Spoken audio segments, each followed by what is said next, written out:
Bismillahirrahmanirrahim. Assalamualaikum warahmatullahi wabarakatuh. Kali ini kita lanjutkan surat Al-Hujurat ayat 5. A'udzu billahi minasy syaithanir rajim. Bismillahirrahmanirrahim. Walau annahum sabaru hatta takhruja ilaihim lakana khairan lahum.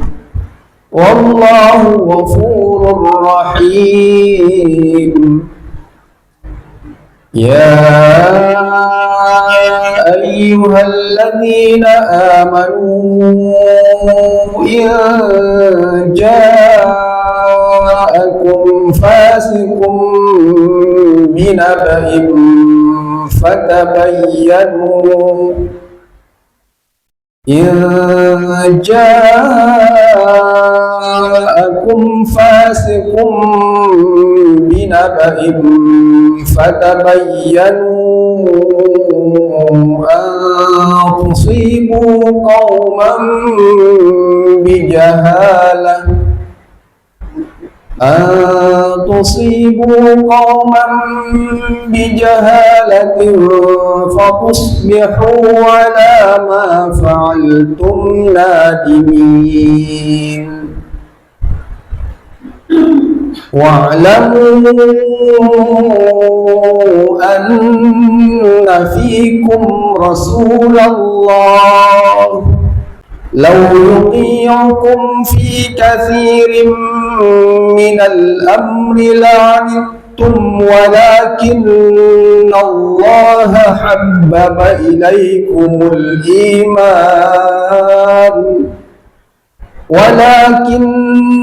Allah habbaba ilaykumul iman wa zayyanahu fi qulubikum wa karraha ilaykumul kufra wal fusuqa wal isyan ulaika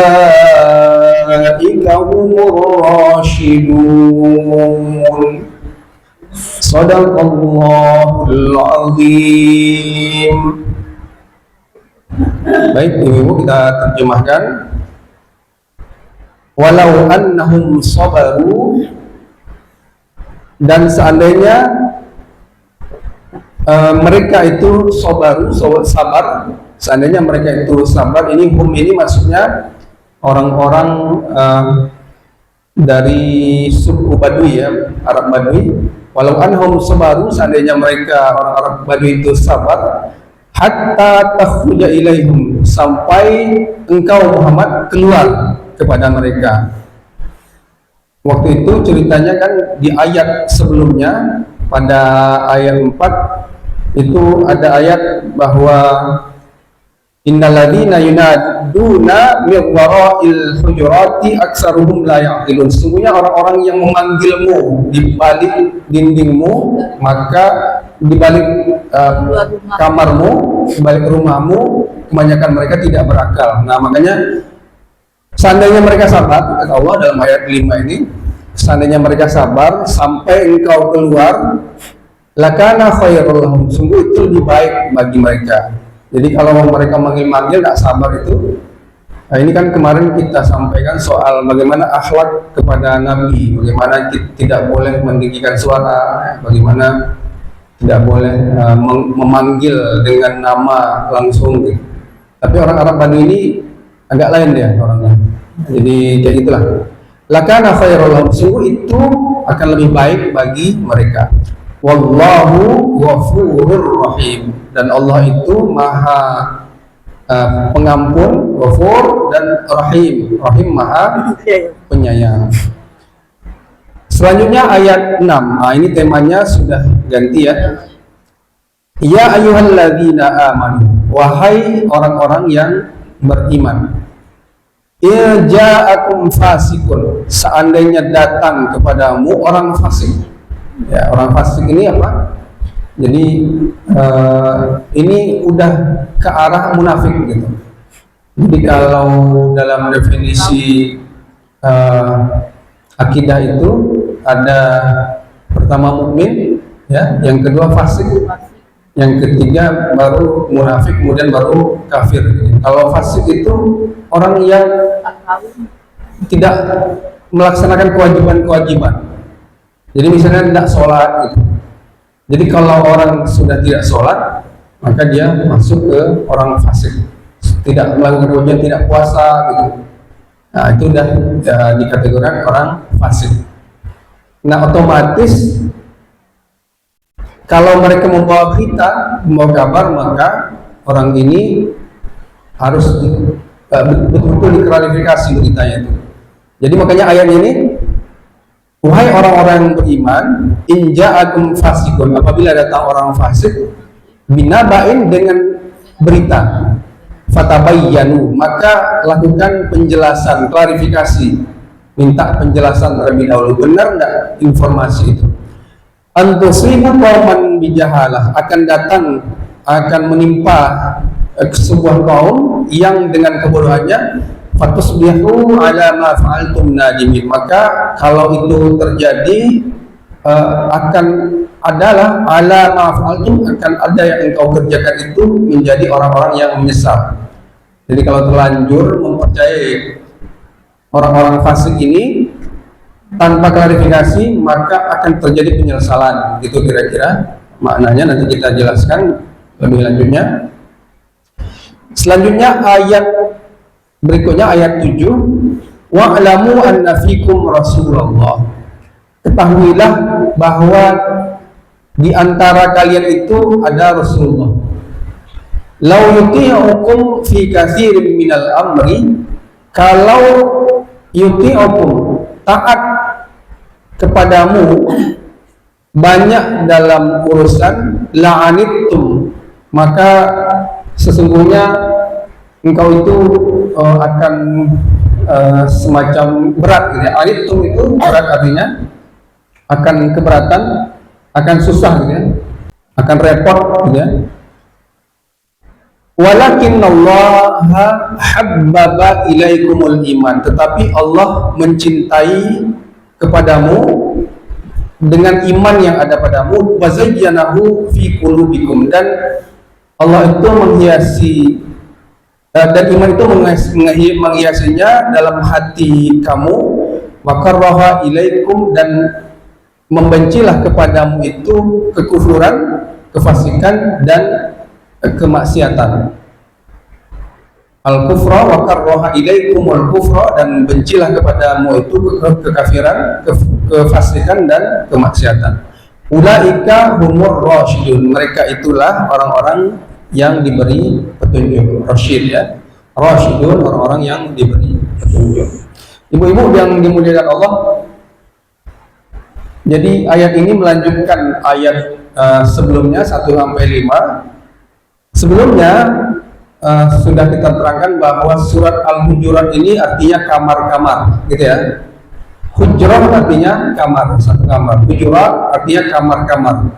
Nah maksudnya adalah kamar-kamar istri Nabi. Di situ, di kamar-kamar itu banyak ada hadis Nabi, banyak hadis Nabi, terutama tentang keluarga kan.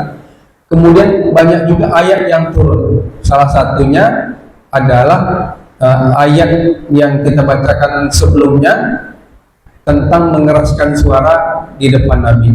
Juga orang-orang yang memanggil-manggil. Nah, ayat 5 ini, ayat sebelumnya, ayat 4 sebelumnya, innalladzina yunaduna min wara'il hujurati aktsaruhum la yaqilun. Orang-orang Arab Badui yang memanggil engkau Muhammad di samping kamar yang tidak sabaran, mereka itu tidak berakal gitu.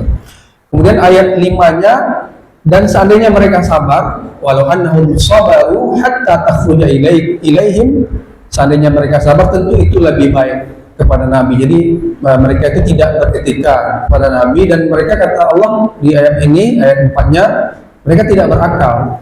Jadi karena tidak berakal, maka ayat 5-nya wallahu ghafurur rahim, Allah memaafkan saja.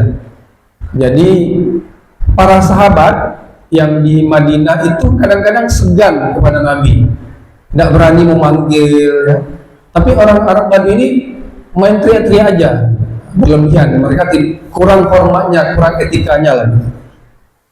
Tapi kadang-kadang karena mereka tidak pakai tata krama begitu, kadang-kadang mereka bertanya tuh itu lepas-lepas saja kan, justru tidak ada jawaban gitu. Nah, jadi kalau sahabat mungkin mau bertanya ragu sungkan, bagaimana ya, kira-kira sopan nggak kalau bertanya kepada Nabi, misalnya tentang keluarga gitu kan. Ya Rasul, bagaimana tentang keluarga ini? Bagaimana hal ini? Gitu. Para sahabat sebagian besarnya sungkan, karena misalnya itu berkaitan dengan istri Nabi, misalnya tentang haid gitu kan.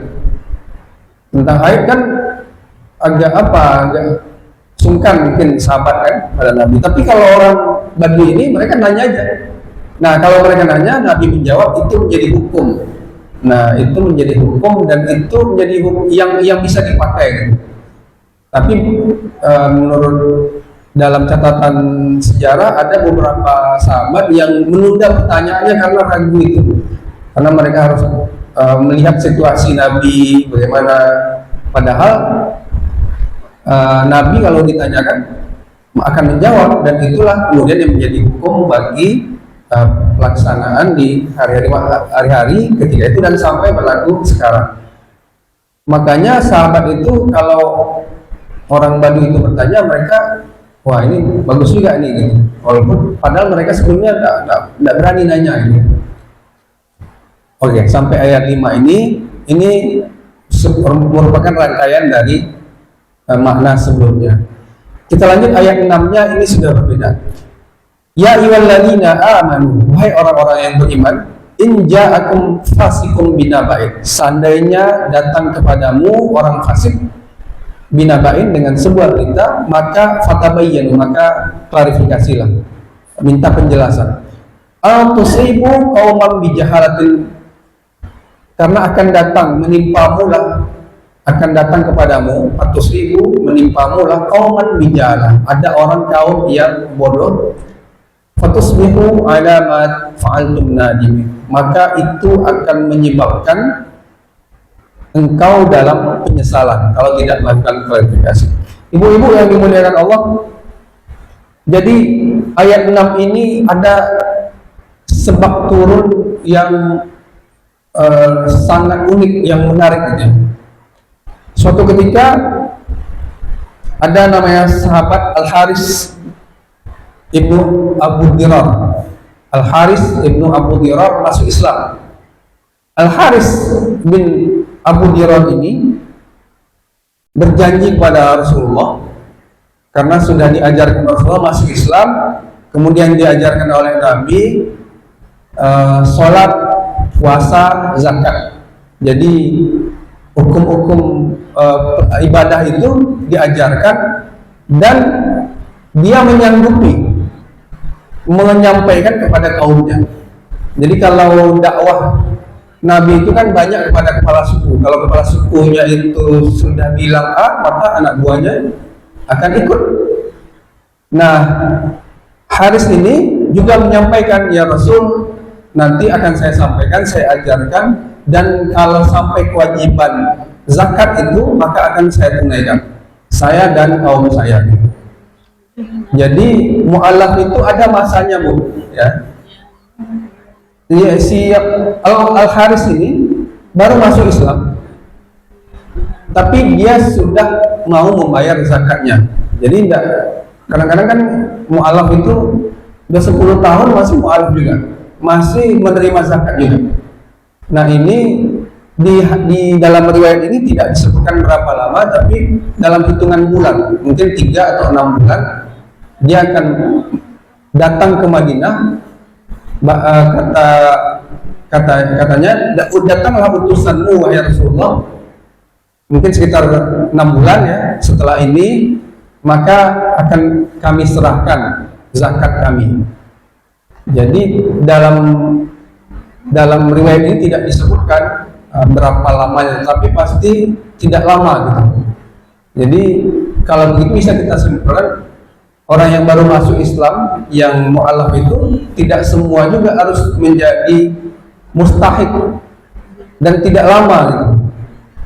Mungkin nengok kondisinya, kalau dia misalnya miskin, kemudian takut goyah imannya, maka dikasih. Nah, tapi kalau udah 2 tahun, 3 tahun, sudah enggak lagi gitu.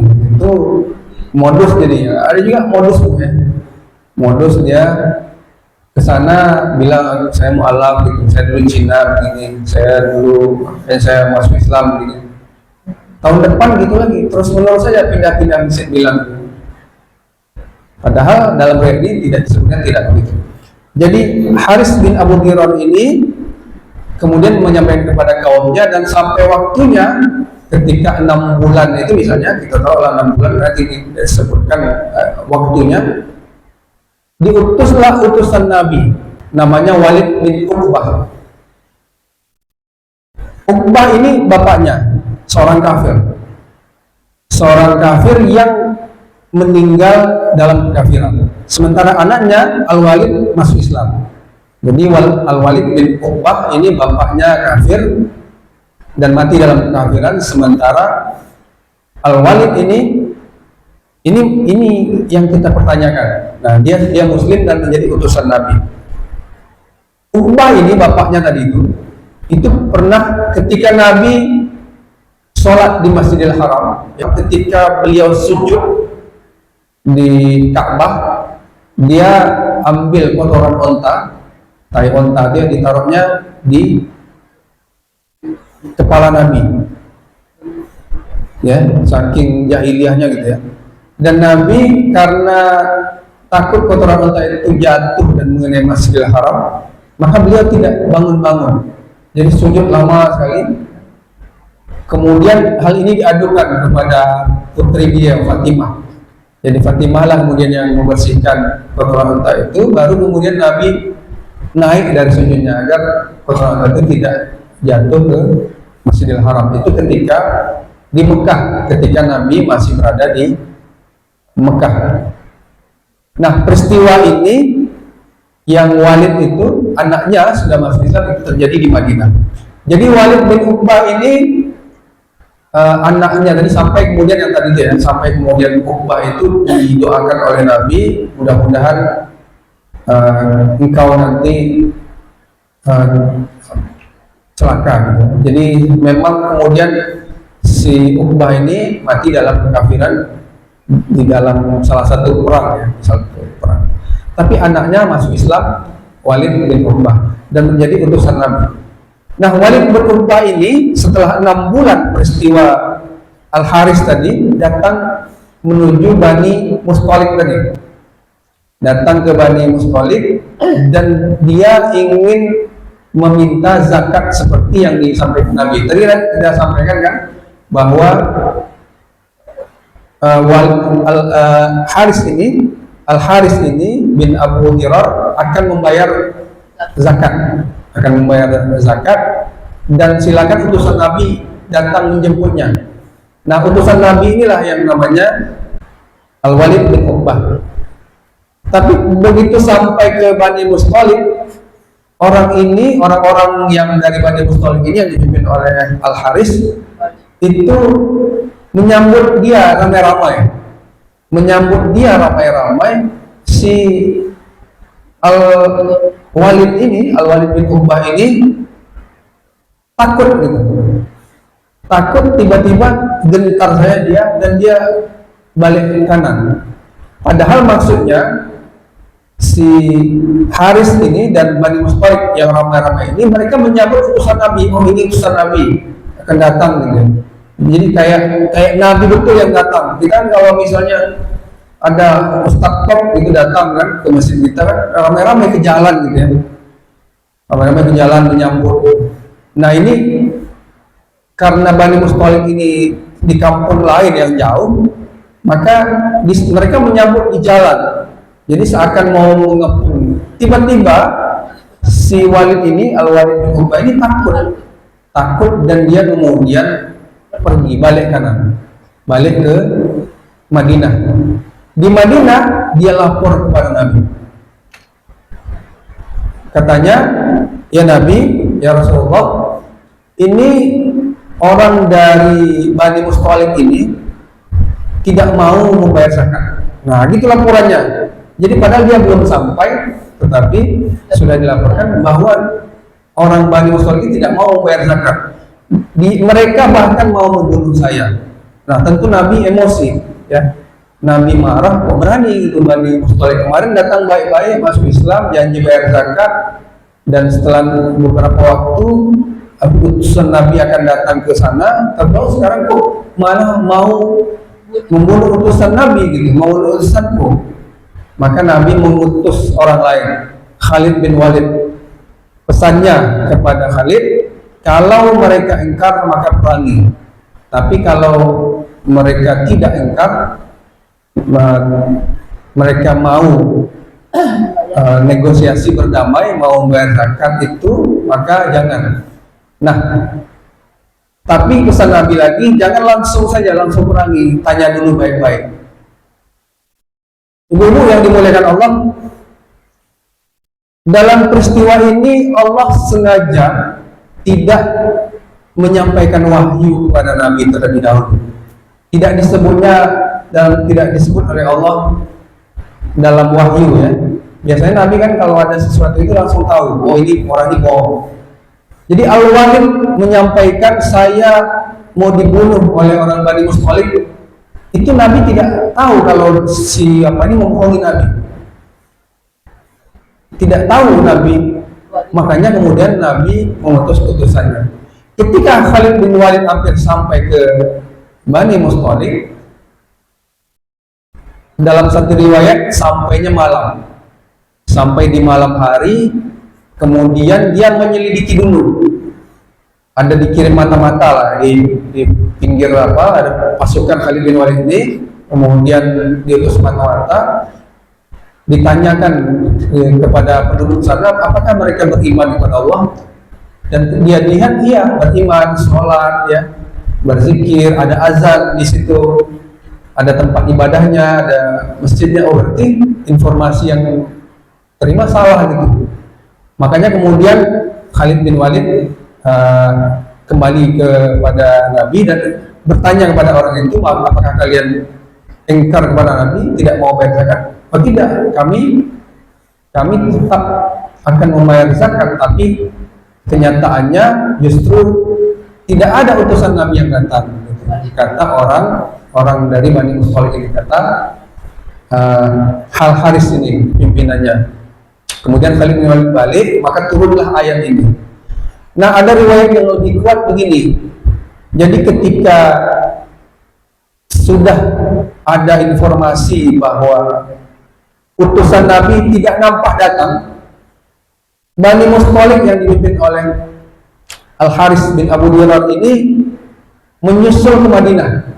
Mereka datang ke Madinah karena mereka khawatir ini kok utusan Nabi tidak datang gitu. Ada nampak satu orang, tapi waktu itu mereka masih ragu ini utusan Nabi atau tidak, lalu balik gitu. Lalu mereka datang ke Madinah, dan ketika itu Rasulullah dan para sahabat sedang sholat zuhur. Ketika sholat zuhur itu mereka ikut di belakang di Masjid Nabawi, mereka ikut sholat zuhur berjamaah, ramai-ramai ya, ramai-ramai. Jadi Masjid Nabawi itu lebih ramai dari biasanya karena ada puluhan orang dari Bani Mustalik itu datang. Setelah sholat zuhur, Nabi bertanya, jumpa sama Bani Mustalik yang dipimpin oleh Al-Haris ini. Nabi mengatakan, apakah benar engkau, wahai Haris, akan membunuh utusanku, Al-Walid bin Uqbah? Kata siapa ini? Kata Haris ini, tidak, ya Rasulullah. Demi Allah tidak ada yang datang ke tempat kami dan berbicara soal zakat itu. Ini kami datang karena kami khawatir utusanmu tidak datang, makanya kami datang kepadamu, lalu akan kami bayarkan zakat kami. Jadi mereka juga membawa unta, gitu ya, membawa kambing ya. Kalau dia mereka ada yang ternak kambing sampai nisabnya, haulnya, maka dikasihkan. Ada kalau kambing itu 40 ekor, punya kita 40, maka satu dizakatkan. Nah, itu ya. Jadi kemudian ketika menjelang sholat asar, dalam riwayat ini turunlah ayatnya ayat ini. Ya ayyuhalladzina amanu in ja'akum fasiqun binaba'in fatabayyanu. Apabila, wahai orang-orang yang beriman, apabila datang kepadamu orang fasik, maka lakukan klarifikasi. Ya, maka ini berarti ayat ini turun kepada siapa tadi? Al-Walid bin Uqbah tadi. Jadi dia dianggap orang fasik. Karena apa? Karena informasi yang dia sampaikan itu tidak akurat. Ya, bohong, dia membohongi Nabi. Berarti dia bohongi Nabi karena dia takut sendiri ya. Takut sendiri, dia merasa dikepung ya, di Bani Musthalib itu, padahal masih orang itu menyambut utusan Nabi. Tapi dia balik melapor sesuatu yang salah kepada Rasulullah SAW. Maka turunlah ayat ini. Ibu-ibu yang dimuliakan Allah, kita lanjutkan ayat 7-nya. Wa'lamu anna fikum Rasulullah, dan ketahuilah bahwa di antara kamu itu ada Rasulullah. Lau yuti'ukum fi katsirin minal amri la'anittum. Kalau kamu taat dalam banyak urusan, maka kalian akan repot gitu ya. Jadi maksud ayat ini adalah Rasulullah itu tidak ingin merepotkan umatnya. Banyak peristiwa-peristiwa yang kita lihat dalam sejarah Nabi SAW seharusnya berat, tetapi kemudian diringankan oleh Nabi SAW. Ada 3 sahabat bertanya kepada istri Nabi SAW. Sahabat-sahabat itu menanyakan bagaimana sholat Nabi, bagaimana perlakuannya kepada istrinya, bagaimana ibadah malamnya, bagaimana puasanya. Nama istri Nabi mengatakan sholat Nabi begini gitu, sepertiga malam bangun sampai subuh. Kemudian puasanya kalau tidak ada makanan puasa, bukan hanya Senin Kamis ya, tapi tidak tanya pagi-pagi ada makanan enggak ada, ya udah puasa. Jadi bisa jadi Senin dan Kamis itu wajib, tambah lagi ya. Nah, karena banyaknya ibadah Nabi itu, maka 3 sahabat ini punya pikiran sendiri. Jadi satu kemudian mengatakan saya akan puasa setiap hari. Kenapa? Karena Nabi saja, Nabi itu sudah diampuni dosanya. Tapi puasanya banyak, hampir tiap hari. Maka dia bertekad kalau Nabi sudah diampuni saja puasanya banyak, hampir tiap hari. Kalau saya kan tiap hari puasa saya, ya biar setara dengan Nabi. Kan gitu logikanya ya. Ada lagi yang mengatakan saya akan sholat malam dan tidak akan tidur. Jadi sudah sholat isya, sholat malam terus sampai subuh dan tidak akan tidur. Satu lagi mengatakan saya tidak akan kawin, tidak akan menikah. Kenapa? Karena punya istri itu nanti banyak urusan, banyak ini segala macam. Kemudian ini disampaikanlah kepada Nabi. Nabi kemudian mengatakan, saya ini yang paling bertakwa kepada kamu dibanding kamu, kata Nabi. Tapi saya puasa dan saya berbuka. Artinya apa? Artinya jangan berlebihan lah, jangan berlebihan. Nabi itu tetap puasa, tapi juga tetap berbuka. Jadi tidak tiap hari puasanya. Saya sholat malam, tapi saya tidur juga, kata Nabi. Jadi jangan dari sholat isya sampai sholat subuh, tidak begitu juga. Dan saya menikah dengan istri-istri saya. Jadi punya istri juga, kan istri Nabi banyak. Nah, kemudian ada hadis perkataan Nabi yang paling terkenal ya. Man raghiba an sunnati falaysa minni. Siapa yang benci kepada sunnahku, maka bukan bagian dari umatku. Jadi makanya ini menjadi menjadi isyarat kita dan menjadi dalil bagi kita bahwa nikah itu hukumnya apa? Sunnah Nabi gitu. Karena yang tidak tidak suka pada sunnah Nabi menikah itu, maka bukan bagian dari umat Nabi. Bahkan ada yang mengatakan kalau orang yang ahli fikih, ahli tafsir mengatakan kalau orang yang tidak mau menikah berarti dia mengingkari sunnah Nabi gitu. Karena sunnah nikah itu adalah sunnah Nabi. Ibu-ibu yang dimuliakan Allah, ada juga beberapa kejadian. Ini yang kita menerangkan tentang la'anittum tadi ya. Lau yuti'ukum fi katsirin minal amri la'anittum. Kalau kamu taat pada banyak urusan, la'anittum, sungguh kamu akan repot gitu. Nah, ini juga misalnya ada kejadian ketika Ramadan gitu ya. Pada Ramadan itu, pada suatu bulan Ramadan diperintahkanlah kepada Nabi untuk sholat apa? Tarawih, sholat tarawih. Awalnya Nabi datang, dalam satu riwayat disebutkan itu bukan awal Ramadan, tapi akhir-akhir Ramadan.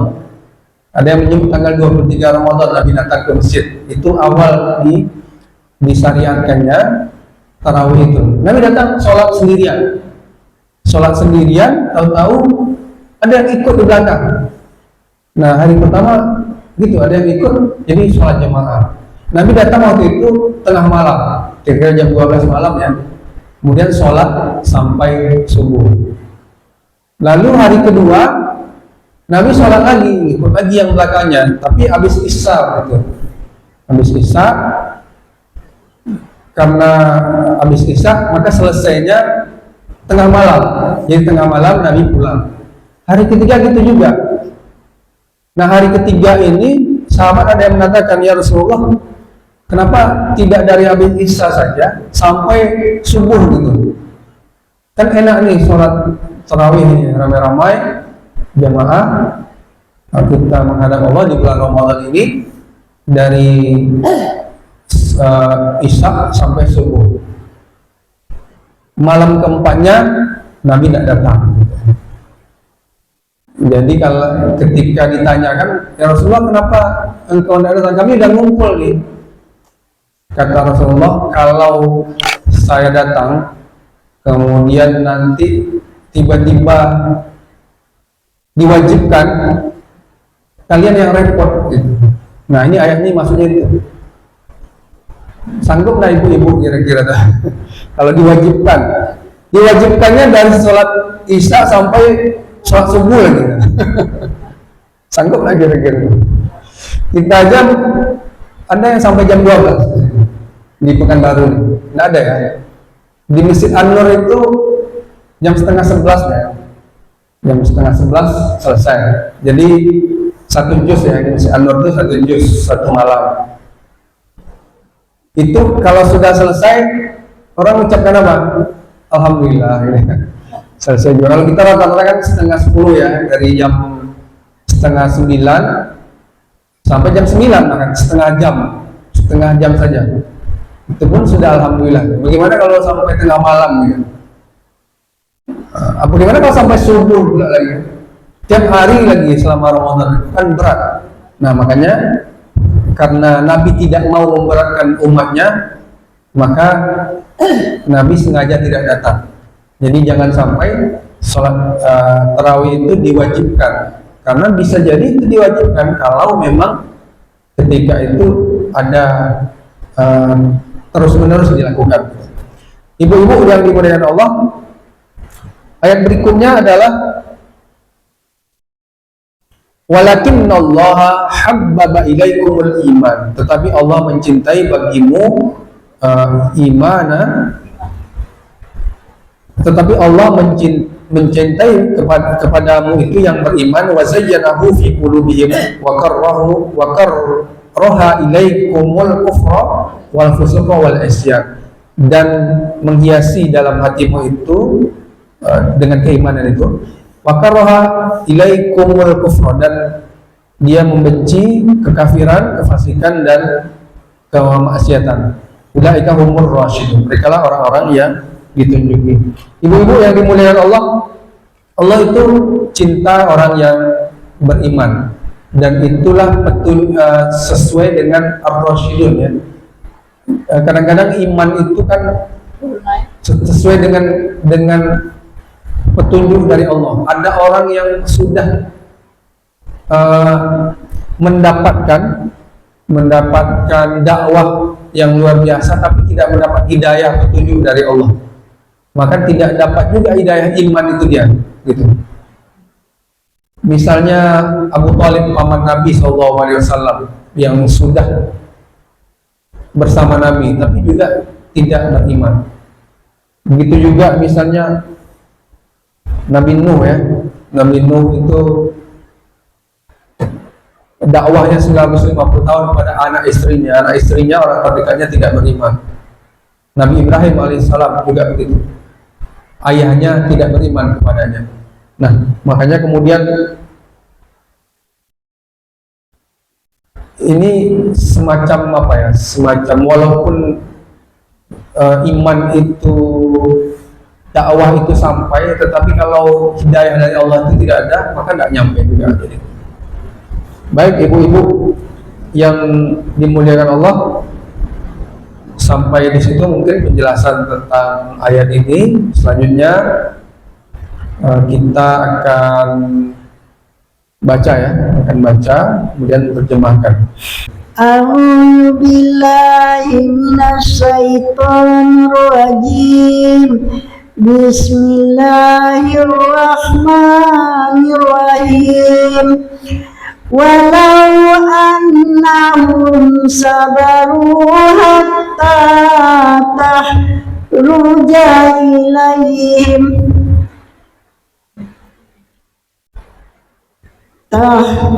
dari hatta tahruja ilaihim lakana khairan lahum. Bisa khairun lahum wallahu ghafurur rahim. Ya ayyuhalladzina amanu. Tanya juga punya amanu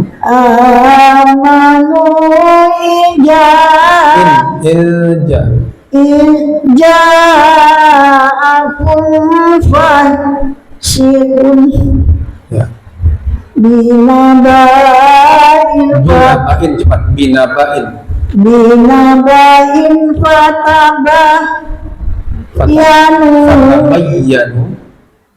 fatabayyanu an tusibu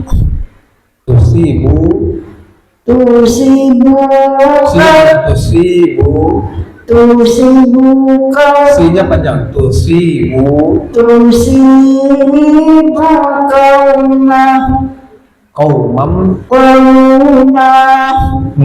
qauma boleh berarti ya. Ulang lagi. Bijanatin fatus bihu ala ma fa'altum nadimin ya. Sadaqallahu maulanal alim. Aku berlindung kepada Allah dari godaan setan yang terkutuk dengan nama Allah yang Maha Pengasih, Maha Penyayang. Dan sekiranya mereka bersabar sampai engkau keluar kepada mereka, niscaya lebih baik bagi mereka dan Allah Maha Pengampun lagi Maha Penyayang.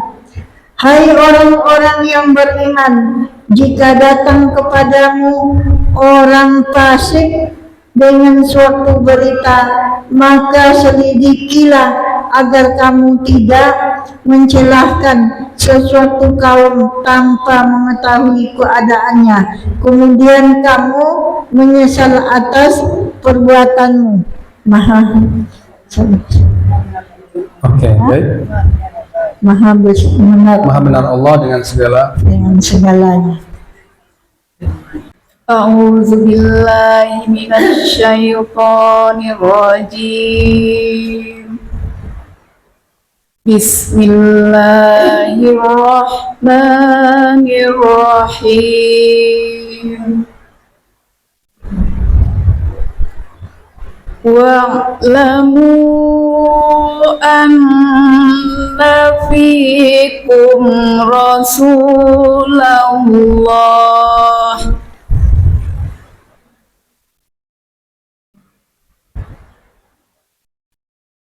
law yuti'ukum fi katsirin minal amri la'anittum walakinna Allah habbaba ilaikumul iman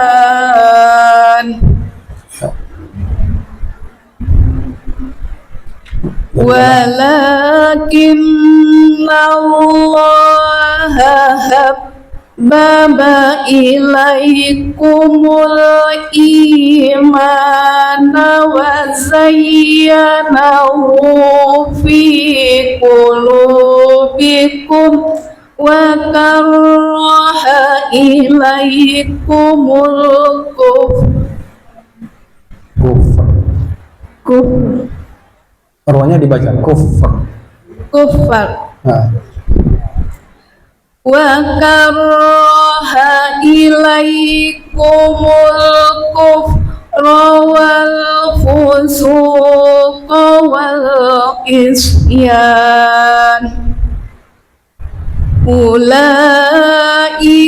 humur rasyidun.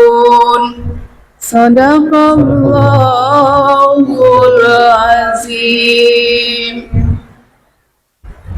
Aku berlindung kepada Allah dari godaan setan yang terkutuk dengan menyebut nama Allah yang Maha Pengasih lagi Maha Penyayang. Dan ketahuilah bahwa di tengah-tengah kamu ada Rasulullah. Kalau dia menuruti kemauan kamu dalam banyak hal, pasti kamu akan mendapat kesusahan. Tetapi Allah menjadikan kamu cinta kepada keimanan dan menjadikan iman itu indah dalam hatimu, serta menjadikan kamu benci kepada kekafiran, kefasikan, kedurhakaan. Mereka itulah orang-orang yang mengikuti jalan yang lurus. Maha benar Allah dengan segala firman-Nya. A'udzu billahi minasy syaithanir rajim.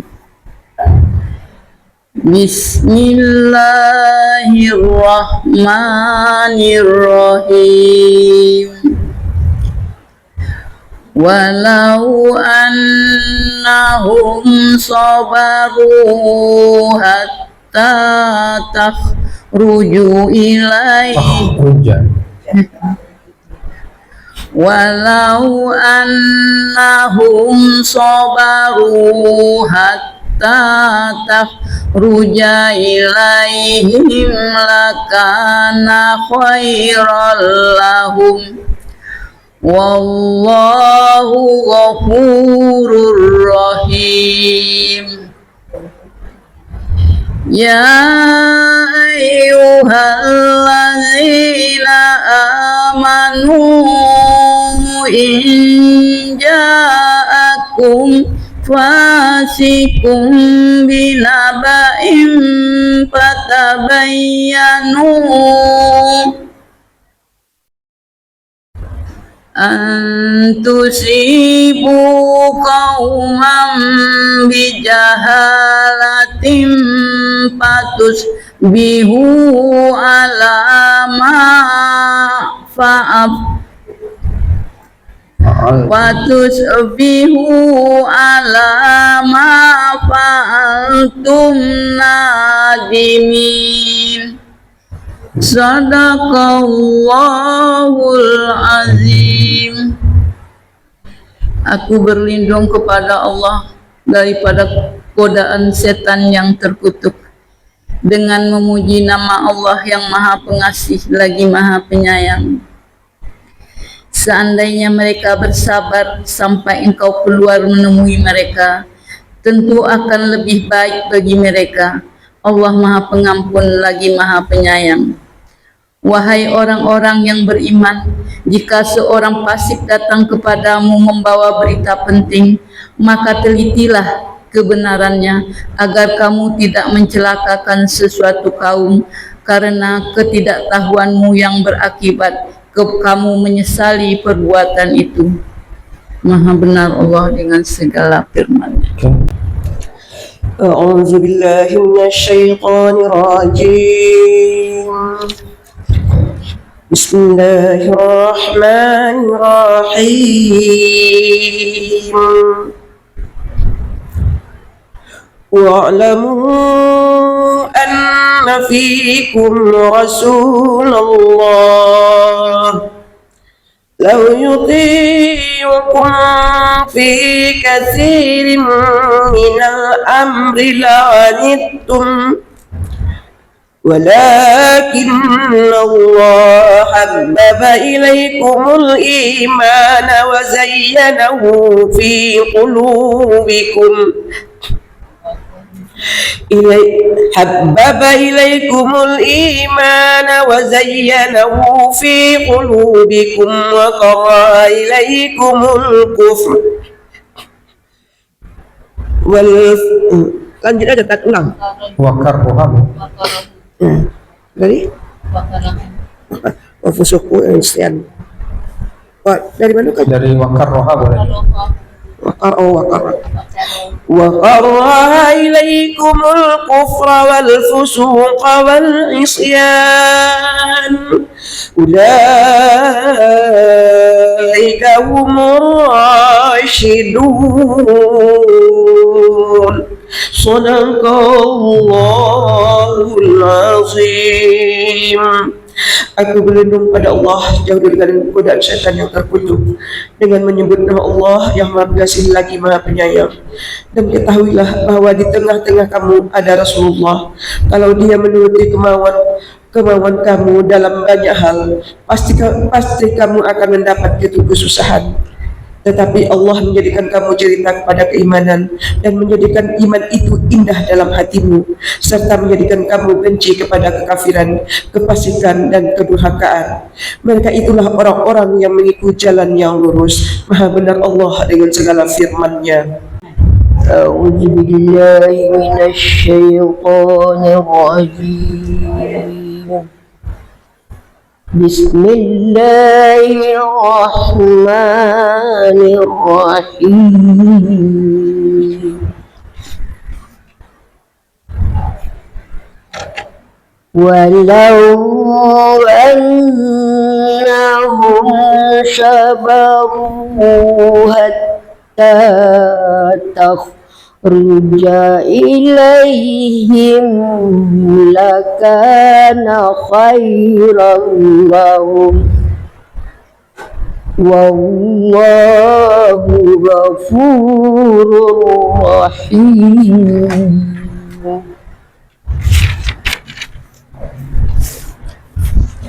Ya ayyuhallazina amanu in ja'akum allazina amanu in ja'akum fasikum binaba'in fatabayyanu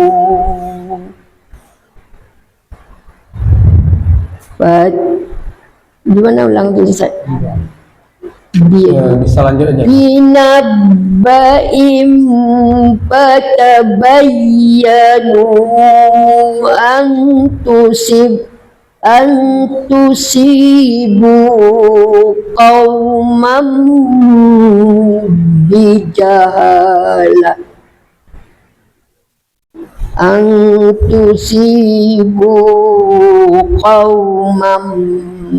bijahalatin fatusbihu ala ma fa'altum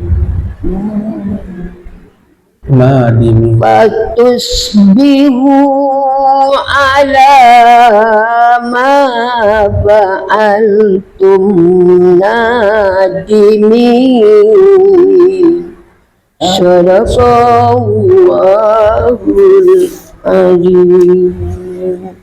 Aku berlindung kepada Allah dari godaan setan yang terkutuk dengan menyebut nama Allah yang Maha Pengasih lagi Maha Penyayang. Dan sekiranya mereka bersabar sampai engkau keluar atau menemui mereka, tentu akan lebih baik bagi mereka, dan Allah Maha Pengampun lagi Maha Penyayang.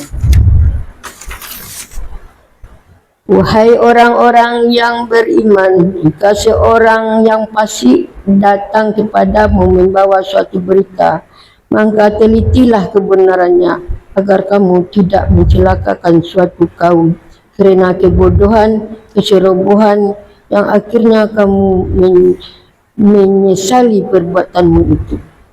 Dan ketahuilah bahawa di tengah-tengah kamu Sampai situ aja. Astagfirullahaladzim.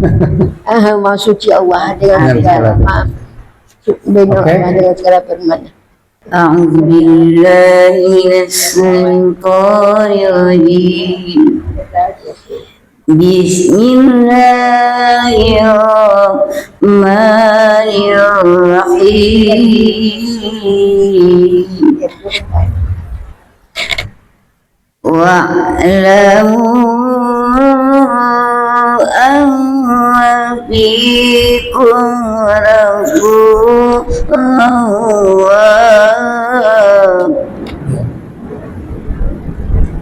law yuti'ukum fi kathirin minal amri la'anitum La'anittum. Bi katsirin minal amri la'anittum walakin Allah habbaba ilaikumul imana wa Banyak iman. Iman berarti iman. Jelas. walakin Allah habbaba ilaikum. Coba dibaca 2 kali hanya. Walakin Allah habbaba ilaikumul imana wa zayyanahu fi qulubikum. Ya. Wa karaha ilaikumul kufra wal fusuqa wal isyan. Kufra ya. Ya, kufra. Wa karaha ilaikumul kufra wal fusuqa wal isyan. Ulaika humur rasidun.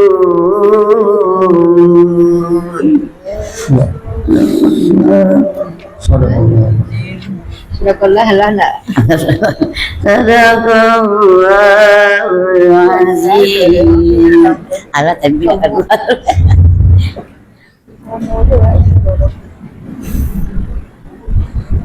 Dengan nama aku berlindung kepada Allah dari godaan setan yang terkutuk. Dengan nama Allah yang Maha Pengasih lagi Maha Penyayang. Dan ketahuilah olehmu bahawa di kalangan kamu ada Rasulullah. Kalau ia menuruti kemauan kamu dalam beberapa urusan, benar-benarlah kamu akan mendapat kesusahan. Tetapi Allah menjadikan kamu cinta kepada keimanan, menjadikan iman itu indah dalam hatimu, serta menjadikan kamu benci kepada kekafiran, kefasikan, dan kedurhakaan. Mereka itulah orang-orang yang menempuh jalan yang lurus. Maha dengan Allah dengan segala firman-Nya. Baik ibu-ibu yang dimuliakan Allah, sedikit mungkin kita review sebelum kita tutup. Kayaknya ini ayatnya panjang, ya, ayatnya panjang. Ada yang agak sulit ketika penggalannya. Nah, kuncinya itu kalau kita sudah paham maknanya, jangan terputus maknanya. Kan tadi kita sudah terjemahkan, misalnya yang ayat 6-nya, ya ayyuhalladzina amanu in ja'akum fasiqun binaba'in. Nah, itu kan artinya, wahai orang yang beriman, apabila datang kepadamu orang fasik dengan sebuah berita. Selesai kan? Berarti binaba. Berarti di situ, in ja'akum fasiqun binaba. Atau in ja'akum fasiqah, berarti di sini. Nah, jangan tiba-tiba kita mulainya itu fasikum binaba'in. Harus dari in ja'akum, jika datang kepadamu, itu kan artinya. Atau kalau kita berhenti binaba'in fatabayyanu an tusibu qauman bijahalah. Kita bisa mulai dari an tusibu, gitu, baru sampai akhir, sampai ayat. Kalau memang yang kalau memang susah lagi, maka dipenggal-penggal lagi sesuai dengan maknanya. Jadi sebaiknya kalau kita sudah tahu maknanya, itu bisa kita penggalan ayatnya bisa lebih tepat. Jadi tidak kita asal saja. Itu namanya ilmu waqaf dan ibtidah. Waqaf itu berhenti, ibtidah itu memulai. Bu-ibu yang dimuliakan Allah, demikian saja. Mudah-mudahan bermanfaat pertemuan kita kali ini dan menambah wawasan serta ilmu kita dalam Al-Quran dan juga ibadah kita, karena salah satu perbedaan membaca Al-Quran dengan yang lainnya adalah dalam hal ibadahnya. Kita membaca hadis itu kita cuma belajar ilmu saja, kita taklim itu belajar ilmu saja. Tapi kalau kita belajar Al-Quran, kita belajar ilmunya dan kita berpahala membacanya. Jadi dua dapat. Ibu yang dimuliakan Allah, demikian saja. Mohon maaf. Subhanakallahumma wa bihamdika asyhadu an la ilaha illa anta astaghfiruka wa atubu ilaik. Assalamualaikum warahmatullahi wabarakatuh.